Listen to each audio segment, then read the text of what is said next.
สวัสดีท่านผู้ชมที่เคารพมื้อนี้ข้าพเจ้ามาที่วัดถนนเที่ยวแม่นตัวเพิ่นเอิ้นว่าวัดเที่ยวแม่นเนาะแต่ว่าชื่อเป็นชื่อถนน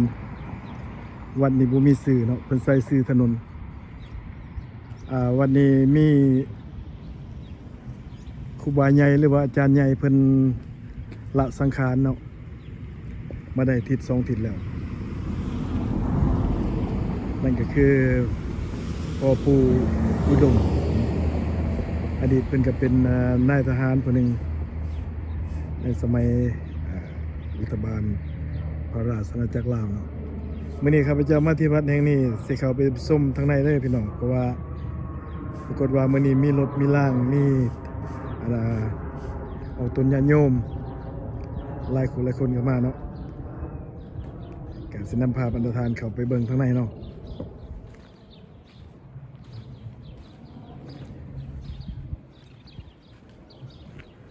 โอ้ลมบ่ลงหมดแล้ว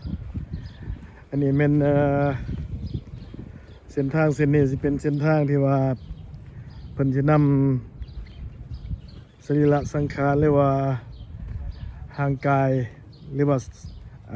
ศพของพระอาจารย์นี่มาสู่วัดแห่งนี้ในวันที่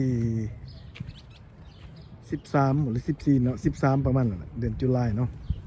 อันนี้เป็นบนเพิ่นสิเป็นเส้นทางแห่ศพเนาะแล้วเพิ่นสิมาทำพิธีอยู่วัดแห่งนี้แล้วก็แห่ไปปราสาทเนาะในเดือนตุลาวันที่13เนาะตามอ่านเมื่อในข่าวตอนนี้ก็เข้าไปส้นกันทั้งในว่ามีพระสงฆ์หรือว่าออกตนญาติโยมหลายปานใดเนาะมามื้อนี้เพิ่นก็สูตรอภิธรรมอีกคนหนึ่งเนาะสิแม่นมือที่สำคัญคือกันมื้อนี้เนาะ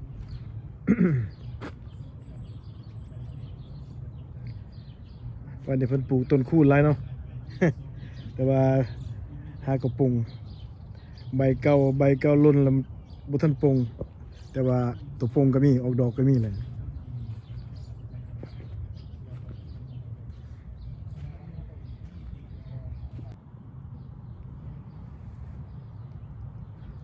สถานที่วัดแห่งนี้ก็กว้างใหญ่เนาะที่กับเดินย่นต์หน่อยเดินย่นต์ซึ่งเป็นเดินย่นต์ของพวกคนมีเงินเนาะเศรษฐีจังหน่อยพุ่นละสนพุ่นเนาะ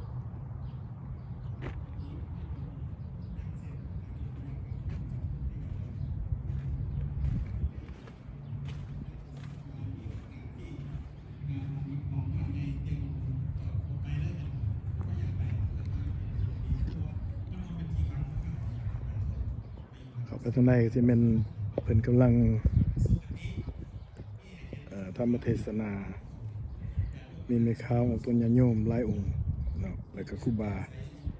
หลายองค์ซึ่งเพิ่นกำลังอยู่ในรายการอยู่เนาะข้าพเจ้าก็ถ่ายทำอยู่ทางนอกบ่ทันย่างเข้าไปเทื่อผู้ใดอยากมาร่วมบริจาคกินทาน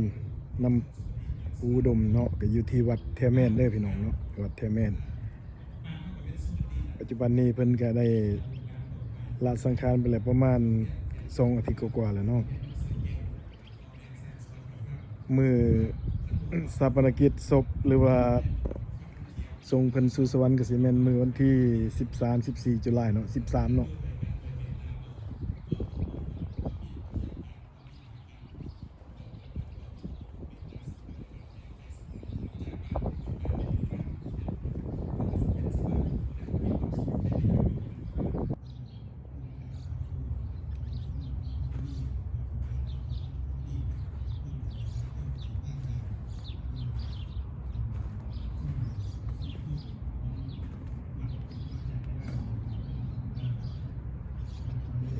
เจ้าแม่กวนอิม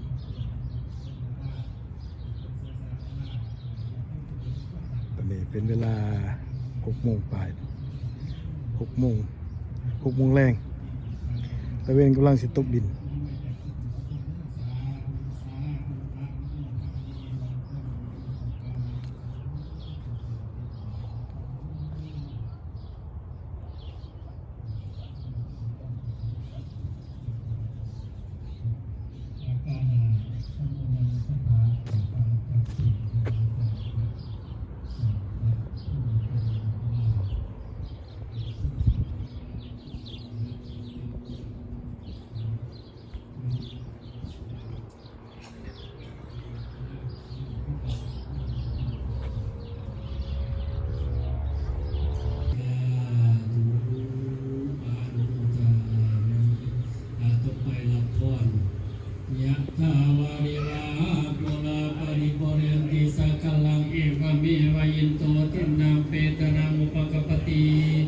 อิสิตังปฏิตังตุยังคิปะเมวะสมิงสันตุสัพเพปเรนตุสังกปัง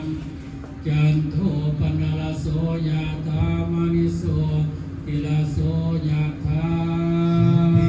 ติโยวิวันสันตุสัพพะโรโควินาศตุมาเตภวันวันตรายโยสุขิติกายโยโกภวะภิวาสนาสิริสเนจังพุทธาปัจจายโนจันตารโอธรรมาวันทันติอายุวันโนสุขังภาต่อไปสุญญนามอัตตาสิเมอังคาสิเมยติเมตัสสังฆาจาเมเปตานันตากินันตาสาบุเพกะ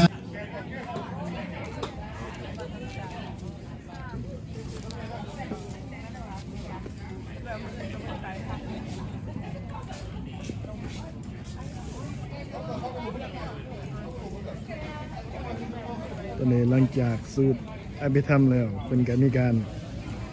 รับประทานอาหารค่ำเนาะหุมข้าวเนี่ยเป็นไม่ข้าวบ่แม่นไม่ข้าวเดี๋ยวหุมข้าวซื่อๆเด้อเป็นอะไรที่ว่าไม่ข้าวสั้นเขาเล่ง จะไม่ขาวแล้วสั่นอยู่ดีบ่ เออโอเค thank you Me too, that's why I said.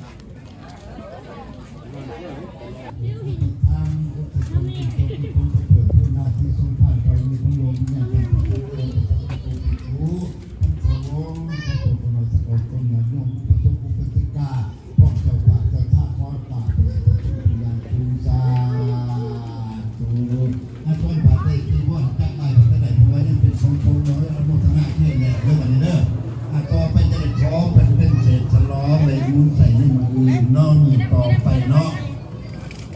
สาธุนะโมตัสสะภะคะวะโตอะระหะโตสัมมาสัมพุทธัสสะนะโมตัสสะภะคะวะโตอะระหะโตสัมมาสัมพุทธัสสะนะโมตัสสะภะคะวะโตอะระหะโตสัมมาสัมพุทธัสสะสาธุสังฆัมพันเตอวเสสะปังจักระติวรังเสสะมังครังยะจามาบังสกุระจิวรังเสสังมังครังยะถาสุขังปริภูรสันตุอายุวโนสุขังภาลาตุอานุโมทามิบัดอันเป็นอนุญาตด้วยบัดเจ็บไหลเนาะบัดเนาะจะตุปัจจัยพร้อมทั้งใจที่บ่อนเนี่ยพอยังไม่เคยดูเคยล้านกระดูกล้านทั้งหมดทั้งหน้าทั้งใจทั้งใจก็เคยยินเหลือคุณนายเถอะหลังจากนี้เชิญรับประทานอาหารก่อนกับกระบาดครับทรงแย่บุญแย่ลานแย่พอแย่แม่อายเวยน้องกุคนเด้อผมไม่อยากจะสารน้องมาซอยตรงนี้ย่าบุญย่าร้านแน่นอนย่านุ่งเก็บซอยคนเด้อ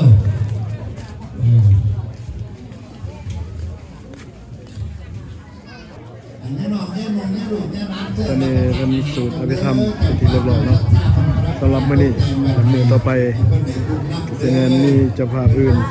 มาจากวัดอื่นหรือว่าญาติโยมผู้อื่นเนาะ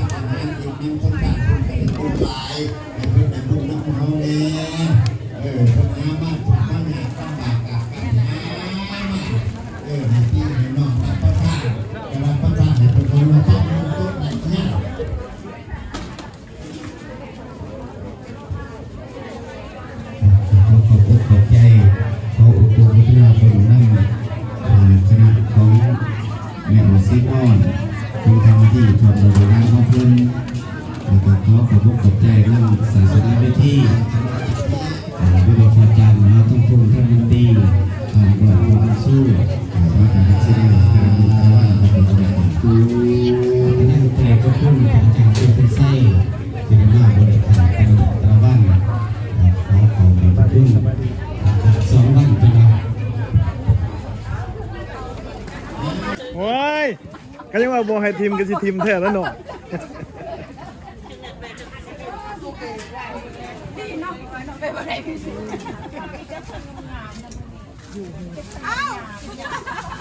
สบายดีสบายแก่จังใจคือ แม่ค้าวกับสันเขาวแรงเนาะ มันจะไม่ขาดจังไรไปห้างสายเป็นตะกุเล่โอ้ไปดูล่ามันเออเพื่อนไปเติมผ่านมาสิการเล่นโลกใส่อันนะจะได้ของว่าเหมือนไม่ยายใช้ที่ขานี่กระลูกมันจะมีตัว